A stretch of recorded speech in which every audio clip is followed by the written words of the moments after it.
Здравствуйте, уважаемые телезрители. Итак, сегодня 7-й урок информационной войны. Я напомню, что я профессор Игорь Панарин, доктор политических наук. И тема — это Евразийский союз и информационная война. Напомню, что 29 мая 2014 года в Астане было подписано, с моей точки зрения, историческое соглашение между президентами трех государств — России, Казахстана и Белоруссии. И его смысл в том, что с 1 января 2015 года уже начинает в полном формате функционировать Евразийский экономический союз. Но теперь краткая предыстория борьбы, противоборства и пути к этому историческому событию. Я напомню, что в начале 21 века было принято решение о создании единого экономического пространства 4 стран — это Россия, Казахстан, Беларусь и Украина.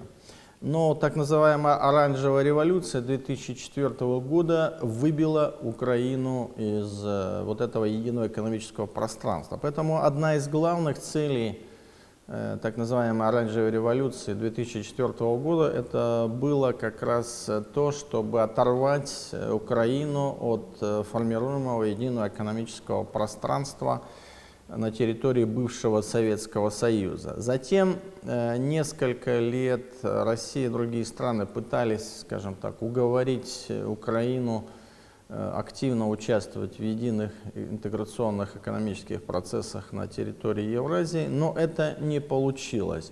И вот когда это не получилось, было принято решение о начале интеграционных процессов уже в рамках 3 государств. Ну, коротко, может быть, о своей личной геополитической концепции. 12 января 2006 года я предложил создать такое государственное образование, как Евразийская Русь. Но она предполагала участие, конечно, и Украины, и 3 из 4 государств были бы славянскими, поэтому и название Евразийская Русь. Но после того, как, собственно, Украина выпала после победы Ющенко-Тимошенко и заняла жесткий антироссийский и антиинтеграционный евразийский курс, то в 2009 году я также согласился уже с принятой доктриной, и название нового союза — это Евразийский союз. Теперь небольшая цифра. Перед Евразийским союзом 3 страны — Россия, Беларусь и Казахстан — подписали таможенный союз, и вот несколько лет функционировали, показали очень эффективную работу 3 стран, но как раз вот в сфере экономической евразийской интеграции. В условиях мирового кризиса товарооборот между 3 государствами увеличился на 50% за несколько лет. Это очень большая цифра. А если посмотреть между Казахстаном и Беларусью, так вообще на 80%. То есть как раз механизмы экономической интеграции оказались очень эффективными. Теперь, собственно, элемент информационной войны, в чем он заключается? Западные страны, прежде всего Соединенные Штаты Америки, они категорически против любых форм экономической интеграции на территории бывшего Советского Союза. И наиболее ярко и публично об этом заявила бывший госсекретарь США. В тот период она была еще государственным секретарем США, Хиллари Клинтон.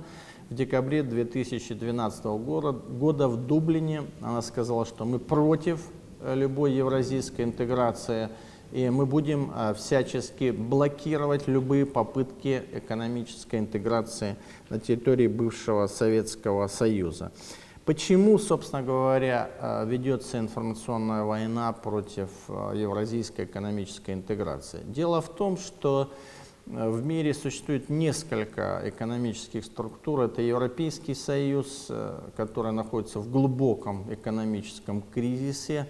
Это второе экономическое образование, которое включает Соединенные Штаты, Канаду и Мексику, но Мексика практически тоже выходит из этого экономического союза. Он тоже находится в достаточно тяжелом экономическом положении. Ну и новый центр, в котором также участвует Россия, это БРИКС: Бразилия, Россия, Индия, Китай и Южная Африка. Это новый формируемый центр экономической силы. И вот появление Евразийского союза, в котором участвует Россия, одновременно являющаяся членом БРИКС, дает возможность создания такой новой планетарной экономической модели, потому что к БРИКС хотят примкнуть две такие ключевые страны Латинской Америки, как Аргентина, они подали уже заявку, и главное Мексика, которая, собственно, входит в зону североамериканской торговли, которая объединяет, еще раз подчеркну, Соединенные Штаты Америки, Канаду и Мексику. То есть Мексика хочет, собственно, присоединиться вот как раз к новой экономической гигантской оси, которая включает в том числе как одно из промежуточных звеньев Евразийский союз. И поэтому, конечно, западные оппоненты, и европейские, и американские, они предпринимают и будут предпринимать все усилия для того, чтобы не допустить. Какими методами? Ну, прежде всего, с точки зрения информационной войны, в западных СМИ ведется жесткая критика идей интеграции на пространстве бывшего Советского Союза. Вторая модель – это, скажем, критические действия и в средствах массовой информации против лидеров трех стран – Назарбаева, Путина и Лукашенко. Я напомню, что одним из 4 объектов воздействия в ходе информационной войны, ее информационно-психологическая составляющая, является психика лиц, принимающих решения, и система принятия политических решений — второй ключевой объект. Так вот, на эти два объекта западные страны, прежде всего Соединенные Штаты Америки, постоянно оказывают воздействие с целью принятия решений по недопущению интеграционных процессов. Третье – это, конечно, направление поддержка оппозиционных СМИ и поддержка оппозиционных политиков, которые есть во всех 3 государствах, которые образовывают Евразийский союз. И в Белоруссии, и в Казахстане, и в России есть политические силы, которые выступают против евразийской экономической интеграции. Они малочисленны, в процентном отношении они не составляют не более 3% населения, но тем не менее эти политические силы есть, и вот западные страны, США, Великобритания, скажем так, подпитывают финансово эти силы, показывают им информационную поддержку для того, чтобы попытаться с их помощью блокировать различные интеграционные явления. Ну и 4-я схема – это введение определенных экономических, информационных и политических санкций в уязвимые зоны Евразийского экономического пространства для того, чтобы опять попытаться заблокировать. Ну и в этом смысле 5-е, наверное, это сам украинский кризис и сирийский кризис, который развивается вдоль границ, собственно говоря, Евразийского союза. Это как раз тоже форма, скажем так, такой информационной войны уже на геополитическом уровне, когда вокруг формируемого Евразийского союза создается зона большой нестабильности, и, следовательно, мировой капитал будет думать вкладывать финансовые ресурсы в этот формируемый Евразийский союз, когда рядом его границ полыхает, по сути, полномасштабные гражданские и вооруженные конфликты. А Россия и Беларусь и Казахстан на протяжении последних лет демонстрируют неуклонное движение к поставленной цели, формированию полноценного Евразийского экономического союза. И следует отметить, что создан впервые единый наднациональный орган Евразийская экономическая комиссия во главе с Христенко, который объединяет представителей всех 3 государств, которые разрабатывают единые нормативные документы по ведению финансово-экономической деятельности. И надо сказать, что этот опыт совместной деятельности оказался успешным, и благодаря этому и 29 мая лидеры государств подписали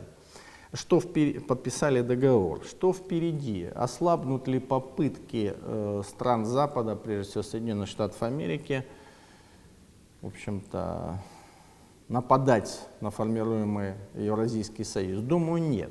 Нужно быть к этому готовым, вырабатывать формы противодействия и, исходя из украинского кризиса и сирийского кризиса, обратить внимание на такой важный сегмент системы формирования общественного мнения, как социальные сети, сеть ВКонтакте, сеть в Фейсбуке. Нужно не только выявлять источники распространения негативной информации в Евразийском союзе, но и активно воздействует на эти источники с целью их нейтрализации. Вот это один из уроков, который должны реализовывать российские официальные лица, не только российские, но и представители Казахстана и Белоруссии, что работа в социальных сетях по пропаганде идей евразийской интеграции должна выйти на качественно новый уровень. Что нужно с точки зрения информационной осуществить для того, чтобы идеи евразийской экономической интеграции, они овладели не только гражданами России, Белоруссии, Казахстана, но и тех стран, которые хотят вступить. Я напомню, что подали заявки на вступление в состав Евразийского экономического союза Армения и Киргизия, и рассматривает такую возможность Таджикистан. Проявляют интерес такие далекие от России страны, как раз к Евразийскому экономическому союзу, как, допустим, Вьетнам, Новая Зеландия, да и ряд латиноамериканских государств. Поэтому, конечно, ключевой момент — это создание системы аргументов, которые доказывают полезность, важность и эффективность Евразийского экономического союза. Затем эти аргументы или смысловые доводы должны доводиться до главных редакторов ведущих российских государственных СМИ и распространяться по официальным каналам, собственно, не только России, но и Казахстана, Белоруссии.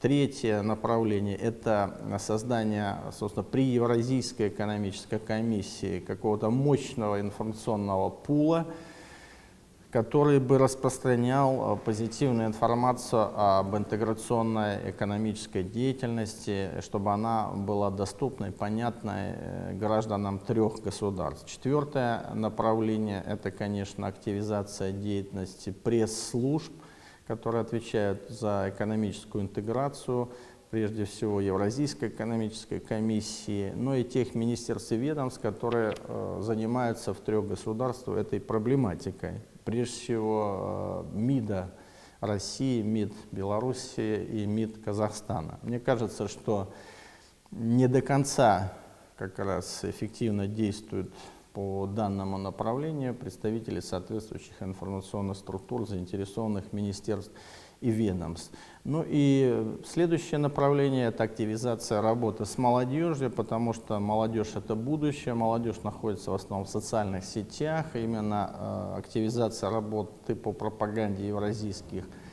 интеграционных идей в ведущих университетах, вузах не только России, но и всех государств, которые уже вошли в состав Евразийского союза, но и в будущем также будут его участниками. Итак, завершается наш 7-й урок, который был посвящен тематике информационной войны вокруг формирования Евразийского союза. Еще раз напомню, что информационная война наших оппонентов, прежде всего Соединенных Штатов Америки, Великобритании, против формируемого Евразийского союза будет продолжаться.